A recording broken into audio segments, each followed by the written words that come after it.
بسم اللہ الرحمن الرحیم۔ محترم ناظرین، السلام علیکم ورحمۃ اللہ وبرکاتہ۔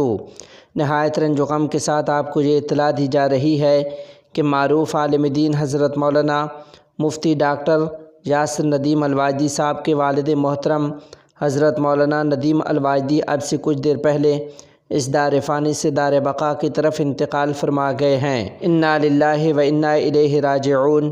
ان للہ ما اخذ وَلَهُ مَا أَعْطَى وَكُلُّ شَيْءٍ عِنْدَهُ بِأَجَلٍ مُّسَمًّى۔ ہماری رب العالمین سے دعا ہے کہ اللہ تعالی حضرت مولانا مفتی یاسر ندیم الواجدی دامت برکاتہم العالیہ کے والد محترم کی کامل مغفرت فرمائے۔ اللہ کریم ان کی تمام تر دینی خدمات کو اپنی بارگاہ میں قبول فرمائے، اور اللہ کریم ان کے لواحقین کو اس عظیم سانحہ پر صبر جمیل سے کام لینے کی توفیق دے۔ آمین ثم آمین۔ السلام علیکم ورحمۃ اللہ وبرکاتہ۔